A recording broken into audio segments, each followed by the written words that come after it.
And welcome back to Evolving Waves, where we ride the tides of adversity to reach the shores of success. I'm your host, Neil Schulman, and today we are proud to have Megan Brown back with us for part three of our mini series on her life, her journey, her struggles, and today, finally, we'll talk about her successes. Before we get into all that, we want to quickly shout out our sponsor. Today's podcast is brought to you by Stingray Branding, a national award winning lead generation focused marketing agency that helps businesses generate ROI from their marketing efforts, including but not limited to web design, social media marketing, Google search, email, automations, and more. To learn more about them, please visit stingraybranding.com. And with that said, we are so happy to welcome Megan Brown back into our studio to tell us the final piece of her story, the success that we have been hinting at for the first two episodes. And we sort of touched on elements of them, but we'll get to hear a lot more about them today. Megan, thank you again for being with us and being willing to share your time and your story with us. No, thank you for having me. Of course, Megan. And we are going to start with something that I probably should have mentioned in the first, or either of the first two episodes, but something you said off air made me want to start this episode with this as well. The idea of love. And you talked about off air how you have a son who is kind of anxious or nervous in a lot of general senses, also anxious and nervous to give you hugs or just show general love for you. And I think it's going to be best to put a bow on all that by just starting episode three, by you talking to us a little bit more about that. Sure. My mother that we've covered in the first episode was very heavy on the I love yous and the hugs, but extremely reserved on anything tangible. So, like, we were very clearly burdens in the household. And I did not grow up thinking that hug and love and I love yous were love. I grew up thinking like that's fake. And so I don't associate those two things with loving someone. I associate the ability to like make your day easier, make sure your lunch is packed, make sure you're never forgotten. All of those things are how I show love. My son, because of his nervousness and his anxiousness, when he is nervous, he will immediately start saying, Mommy, I love you. And he'll do it like every 3 seconds. And he'll do it for a while. And we've talked about it before, like where I'll ask him, like, something making you nervous? And sometimes he'll tell me yes, and sometimes it's no. But I feel bad that I don't like just outwardly start saying I love you. And I don't hug him very often without being prompted. And so I'm doing dishes or, doing all of the things that make our household run that I think is love. And he'll stop me and go, Can I have a hug? And I'm like, high five on the consent thing, but I'm your mom and you don't need it. And also always, but it doesn't, my brain does not switch to, you should probably give him a hug, or stop your day and go give your child a hug. That's all associated with like false love. And I don't want my child feeling like a burden. I want him taken care of. So I just always showed my love by taking care of everything and not stopping to do hugs and I love yous. Um, Yeah, it makes sense to me. And while we're not going to talk in too much more depth about your son on this episode, we covered him pretty extensively in the second one. I did want to start with that because, as you said, you like to show your love by doing things, Yep. including advocacy and volunteering. So we're going to segue from your child over to that, but I would venture to guess that the love that you show is similar in that you show your love by action. So tell me a little bit about that and where your love for advocating for others that are not necessarily inherently in your circle comes from. Sure. So I do a lot of advocate work for nonprofits that have specifically affected my life. So I work in Parents Partnership, which is a single parent nonprofit, helped found that. I still do some work with them, but I'm not currently active as a co-founder or any board capacity. I work with Stillworthy, who does sober living and rehab facilities. That one I sit on the board for, and I enjoy being like helping with life planning and things. Not as much as I did before Ryan moved, but because I was going every week at that point. But I like being part of their journeys and helping them move forward and doing resumes. Saying like you can do whatever you want. Let's just figure out how to get you there. That was my capacity there, and then I've worked with some homeless nonprofits trying to help people who are situationally displaced or just in general displaced and need places to go. Um, my empathy runs deep on that side of things. I just want everybody to have safe places because I didn't come from safe places. So that's a big part of it. And I find a lot of like self-worth, I guess is the word for it, and maybe that's one of the reasons I'm not anxious and depressed is I go out and help people constantly, and not because I want everybody to know I'm doing all this great work, because I don't always talk about it. I just want everybody to have what they need, and that's how I show love to anybody, stranger, child, all of them. Yeah, you don't talk about it a lot. That's the thing that made me really want to have you on the show in the first place, is that I went to a million cups for, what was it, 9 months or so before we even talked about any of this. Yeah. I would never have known. Why? Because I don't do it for people to tell me I'm doing good work. I know I'm doing good work. Um, it doesn't necessarily matter to you that I go and help people who are active in addiction. It only matters to them. And so like if I'm not talking to you about your addiction, like I don't need to broadcast people's problems. And like I said, I've said this several times, my son and my brother are very open about their histories. I would not say something on this show that I didn't think they would be okay with. It is not my story to tell at all times. And so a lot of the work that I do it because I want to change lives, not because I want people to think that I'm the greatest person in the world. Sure. Yeah, I get it. I mean, the only reason, the only non-selfish reason for you to go out and broadcast it would be to spread awareness of it, but I think you do a good job of that too. And you've gotten yourself not only to be volunteers, but you've gotten yourself to be a board member on some of these other amazing organizations. So how does that journey work? So I will tell you, from somebody who has just a GED, I never went back to school. I dropped out. I lived in my car. Um, when I was asked the first time to be on the board, it was for the sober living facility, and I had been going every week. I had been talking to them, doing resumes, doing life plans, telling them they could do stuff, changing people from the inside. And I don't notice this, but like my dad went with me to a meeting when I had my wisdom teeth pulled. I couldn't drive, and I was like, "You got to take me to this meeting." He's like, "You're not going to want to go," and I'm like, "Yeah, I'm going." So he drove me, and he goes, "You walk into these rooms, and these people light up." And I'm like, well, I'm just their cheerleader. Like I'm here to help them with their life plan and do the resume and do stuff. And so one night I went out to dinner with one of the founders, and he said, I would like for you to be on our board. And I was like, whew, I don't know if you know this, but I am wildly unqualified for that. Like wildly. And I don't think you realize that, even though you've heard me talk. And he goes, no, you show up every week and you do all of these things for these residents and you matter. And this is exactly what a board member would do. But I was thinking, like, board member, don't you have to be like a doctor or something? Because I did not know. And so that was the first experience I had. And so I joined that board, and I've joined several others since then. And I really enjoy the work that they do. I like being part of the mission and trying to help with like fundraising and planning and all of the things. I wish I had more time for it. Like, I wish it was my full time job. Yeah, so that actually is a perfect segue into our next question. We have talked in no shortage of detail about your childhood, about your brother, about your son, about your stepdad, about your mom. We have not really talked a whole lot about Megan Brown, the adult, aside, I think, from one question about what advice you would give to your 12-year-old self. What do you do now? So I currently am employed as a commercial landscaping salesperson. I self title, I am the champion of client happiness. Previous to this, I was the president of client relationships, I believe. So I am very, very intentional when I have a position with a company. I run like I would run my own company. I pretend that it's mine and I go out and do it. And so a lot of times salespeople are notorious for pushback and not really loving like the paperwork side, and that's accurate for me.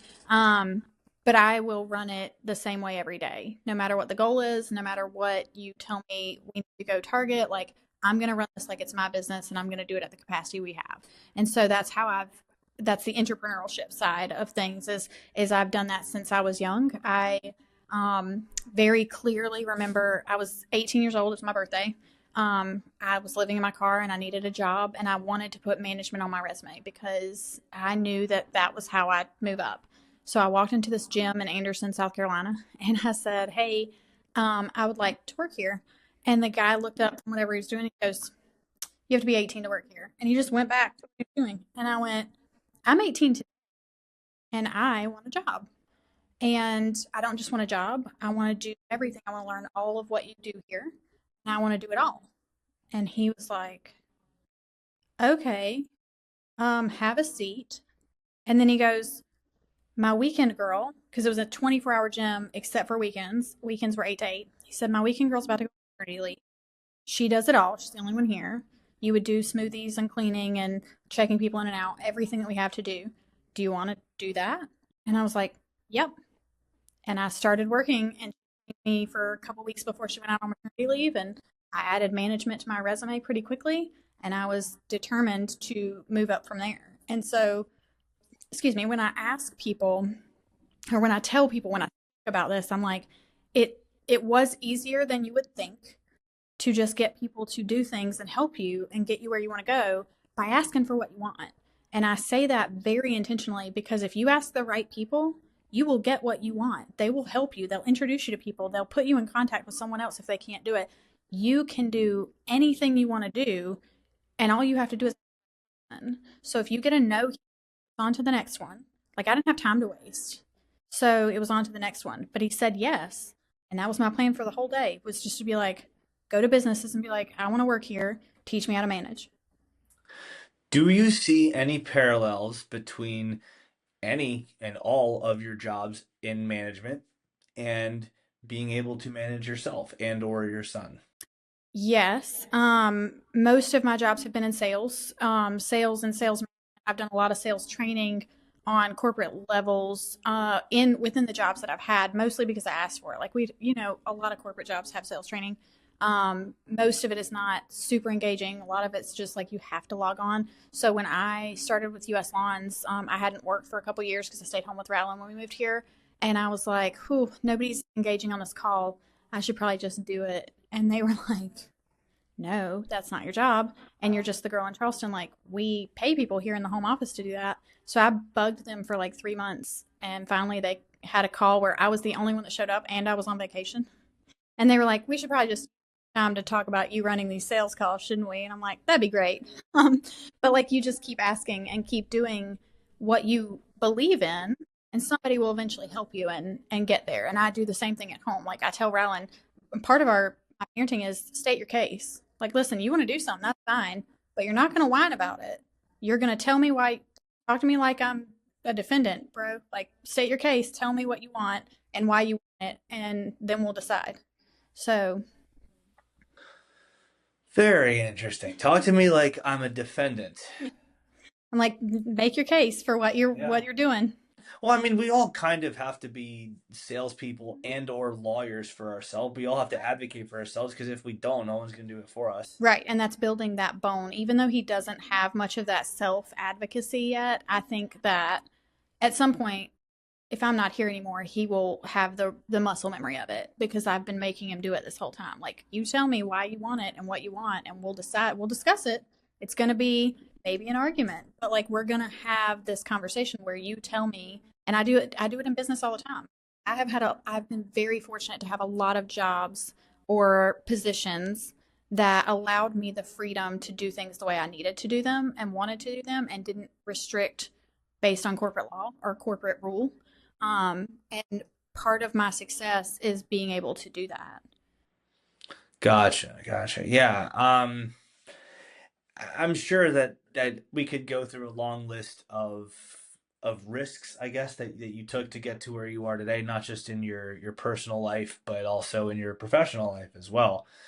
What would you say about taking risks in terms of you know that the consequences for this not working out are going to be pretty dire, but also knowing that you need to take the risk. Someone who's maybe in that kind of position, having been through what you've been through, what advice would you give them? So I live by the fact that like you have to make the best decision for right now with the information you have. And so if your risk is potentially going to bankrupt you, maybe that's not a risk you take if you have other people to care for. If it's just you, it would be as detrimental. Like I have to think about my child. But if I were single, I would be living a different life. Because I wouldn't have anybody to think about. Right. So if your decision affects multiple people, you have to make the best decision that you can with the information you have for your whole family.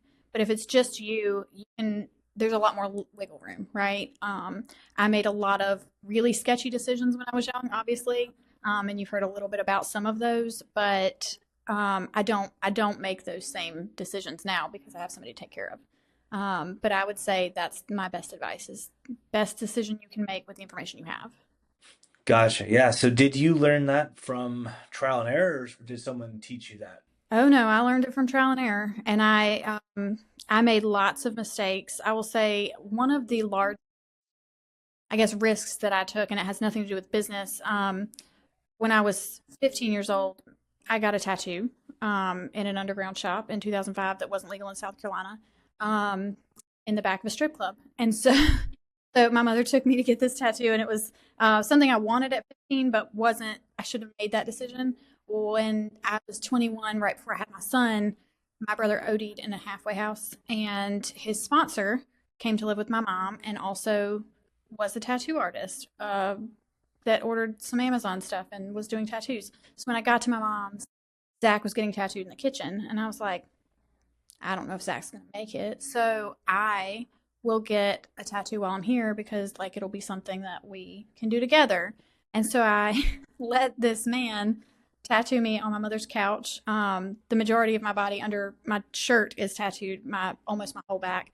And I didn't start getting tattoos in legitimate shops and legal situations until I had a child that like my health matters and you can't be getting couch tattoos and backwoods tattoos anymore. So I wouldn't recommend doing that ever. But if you have a family, it matters a lot more. I think about that. I'm like, that's the riskiest thing I've ever done. My brother was an IV drug user, and I got a tattoo right after him. Not safe. Very That's a fortunate. risk. Yeah, very fortunate. No issues from any of that, but definitely could have been for sure. Don't recommend it. Yeah. So that's pretty severe. I mean, the risks involved in that are pretty high. So as with a lot of other things that we've talked about, there's definitely a stigma. There's definitely some less than positive labels that are attached with I mean not only tattoos and backwoods Mm-hmm. strip or tattoo parlors, but also just everything that you've been through. So how do you handle those stigmas on top of the responsibilities that come with it? Sure. I just call them out, to be honest. Like I do a lot of speaking, and I did a presentation recently on entrepreneurship for one of the groups that I'm in, and one of the guys said, "Do you find that people?" Because I talk about my childhood and all of these things that matter in where I've gotten. And I said, "By all accounts, I should not be sitting in this room with you." And one of the women was like, "Don't ever say that again." And I'm like, "But statistically, I'm right. I should not be here. I shouldn't be on your podcast. I shouldn't be at 1 Million Cups running things. Um I have every reason to be the junkie on the corner, and I have every reason that could be dead. Um I did not have any reason to get out of the lifestyle that I had or to walk into places and ask them for opportunities, right? So call it out and just say like, listen, I've done all of these things, which makes me better for your company if I want to work for you, right? It makes me better for a better parent. It makes me a better person. I think that's the key to everything. It's just calling it out, saying, listen, I know I'm not supposed to be here, but I'm here and you're going to listen. And people do listen when I talk, which is wild. And it's funny. I had a boss one time that he said something, wasn't really derogatory, but about a kid that came in that wanted to work there with a GED. And he didn't realize that's all I. And so I think he felt bad because he said, we got to start taking school seriously. Like these kids are coming in here with GEDs they just got. And like, why are their parents not making them stay in school? And I said, 100%. My child will not have that because all I have is a GED and he will not have the option to drop out of school. And I think he got super quiet. And then later he was like, I'm so sorry. Like I wasn't trying to be negative. And I was like, why would you be sorry? I agreed with you that support at home is a big part of why I got my GED, right? And so I'm agreeing with you that we can do more if we have the support. And yeah, somebody should be on top of these kids. Like, I don't have to be upset when it's called out, but I shouldn't be here. And you had no idea. He's like, you don't hold, you haven't been to college or didn't live like this wholesome life. I'm very intentional about that. You wouldn't know I'm covered in tattoos unless I want you to, right? So it's a big part of who I am to say, like, I hold myself very, very specifically so that you don't know until I tell you and then you're surprised. Gotcha. Yeah. So I guess the tattoos can be construed as a symbolism of sorts. Not that, people with tattoos can live all kinds of lives. The tattoo has nothing to do with it. Right. But again, there's a stigma there that's attached to that. A big stigma attached to underground shops and tattoos on your mom's couch, for sure. So, with that said, how do you feel about your tattoos now? Do they help define who you are? You don't really think too much about them. I still get them. I don't really think too much about them, so it doesn't bother me. I would say I was not at an age where I should have been able to make that decision. I should not have been afforded the opportunity to go and have a parent take me, right? But it doesn't bother me. I don't look at that. I mean, my tattoos, some of them are good, some of them are not. But I don't ever look down and go like, "Ugh, like I wish I hadn't gotten it." It's part of who I am for sure. I don't want to cover them up. I don't want to remove them. Um, I like them. I like artwork in general, and so like it's never been an issue. But there are people who get tattoos that don't age well, and or the tattoo I got was on my hip in the front. So like when I got pregnant with Rowland, it could have expanded greatly. I'm very fortunate that it didn't, but like it could be a different story if it didn't age as well as it did. Gotcha. Yeah. So, what would you say is one thing that you wish people understood about anything that we've talked about so far that is not currently understood? Sure. So, the talking about it, erasing the stigmas is a big one. But I would say when it comes to business specifically, um, the presentations that I have done, I have said, I'm only here to take a chance on me. And so it's really important that if somebody walks in your door or you come across them as an applicant, you don't count them for what they don't have. Because I'm only standing in front of you or sitting here on this podcast because people took chances. And I'm really, really grateful for that. Gotcha. So, I'm sure that that's one of the many things you're going to be passing along to your son as he continues to grow and he gets to the age where he's looking for jobs, he's looking for college opportunities, he's looking for, I don't know, internships, or maybe Mm-hmm. he's looking for a summer program somewhere, or something that's more traditional, where you took a very non-traditional path, yet you're still here. Like you Right. said, you've overcome all those odds. I think in the first episode you said something like, a nurse said to you that you have two conditions that are identified in 1% of women over 80. Mm-hmm. So statistically, you should not be here, Yeah. yet you are. So, with that said, anyone going through any type of struggle, listening to this podcast, watching on YouTube, we talk about overcoming adversity. We reach the shores of success by overcoming the tides of adversity, or riding the tides of adversity to overcome or reach the shores of success. This is it right here. Yeah. This is it. You're looking at someone right now, not me, the other person. You're looking at someone right now who has done that all her life. So, the stigmas that have come with it, the trials and tribulations, the rough times that I'm sure have helped make you who you are, but were very uncomfortable in those moments, such as sleeping in your car, being, I think, 13, you said, and being with these guys in their 20s in cornfields, Mm-hmm. and having a dad who only liked you if you drank, and everything in between. Would you trade any of it? Nope. Very, very intentionally, the way that I talked about not giving myself advice, I would not be, and I think it's extremely important.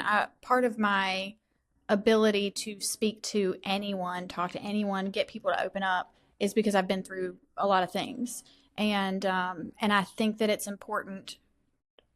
If you don't go through anything, you don't build empathy for others. I think that's a big part of why I can still be empathetic. I think there's a fine line between empathy and personal responsibility, and I walk that line every day with lots of people. But I think that building empathy comes from your adversity that you faced. And when you haven't faced anything, you think, oh, he's just a drug addict and he's just homeless and like he should just get it together. And that's not always possible.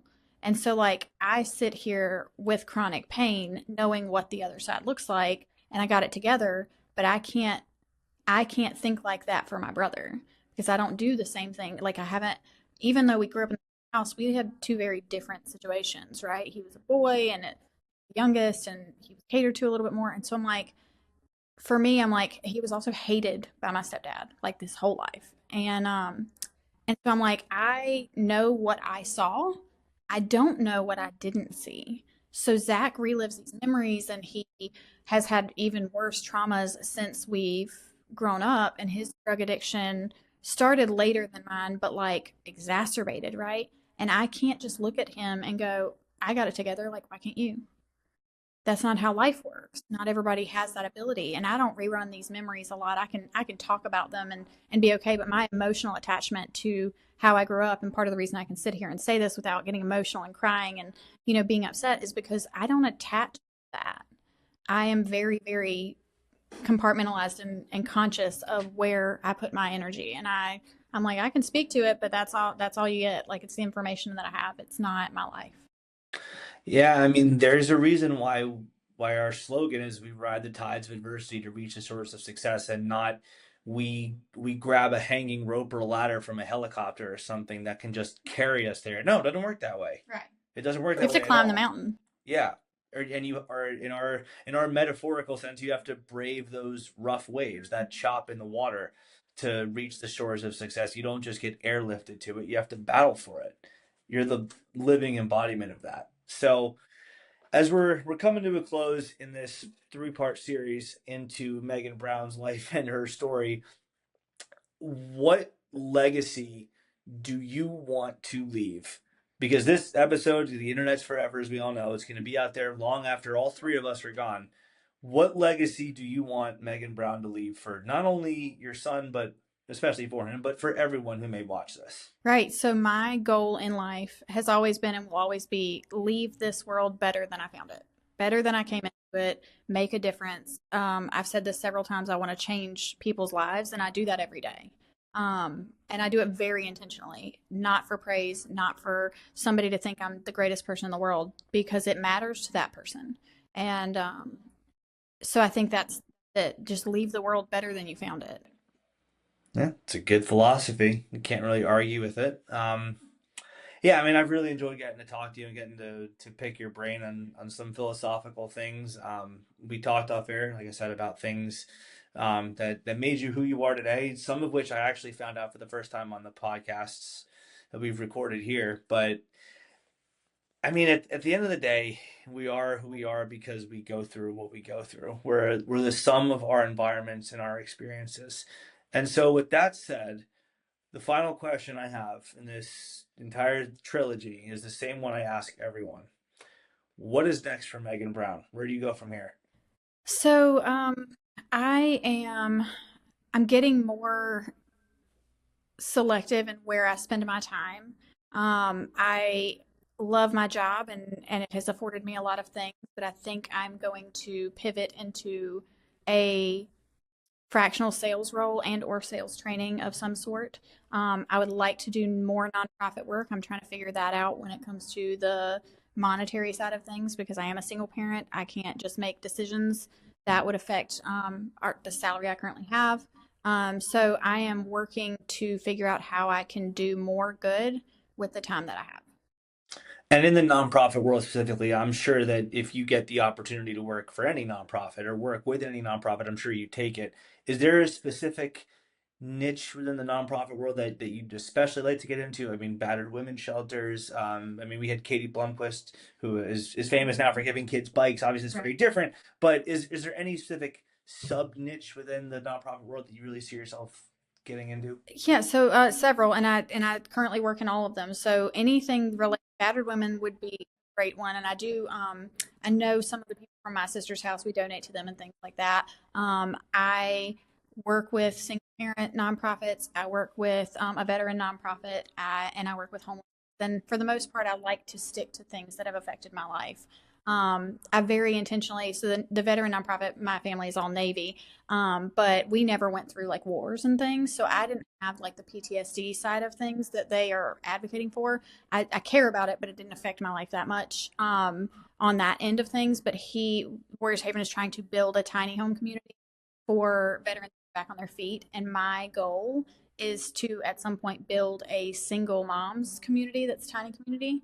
It's a dream I've had for a long time, so that people can get out of their situations without having like the housing crisis that's here and the rent being you have to make three times the rent and nobody can afford it and they can't leave their husbands and everybody's miserable and there's a lot of single parent issues that I didn't face that I know are real problems. And so that's a big one for me is helping people navigate co-parenting and getting out of their situation, especially dangerous situations that they are not equipped to get out of without help, would be my biggest ones.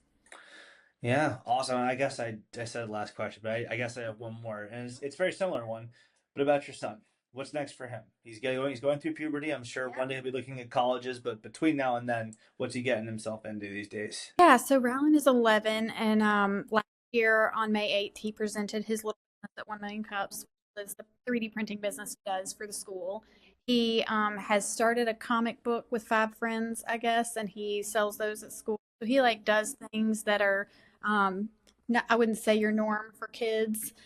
So we're actually gonna, when he gets back from summer, we're gonna try to build up his 3D printing collection of like gadgets, I guess is what we would call those, and do more of the like trade shows and little events that go around here, buying booths at things. And he was on AB honor roll for the first time all year this year, which was awesome. So we're gonna keep that up in sixth grade, but we're going into middle school. So Congratulations. For those of you who obviously can't see this because the camera's not on her, our producer Takaya just gave a little silent clap for that.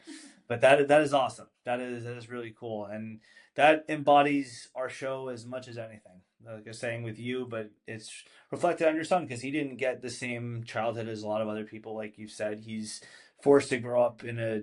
I mean, you have help. You do have a good co-parent situation, but nonetheless, a single parent right. household, and he's more mature than I think a lot of kids at age 11 would be. And I think that's a reflection of what you've done for him, which I think is also in turn a reflection of what you had to go through as an individual. And that is the very theme of our show, because throughout the tides of adversity, there is always the opportunity for growth, development, and success. Megan, I can't thank you enough. You've been a phenomenal guest, and we are so appreciative for you sharing your story and your time with us. No, no problem. I appreciate being on. Thank you. Thank you, Megan. Yeah.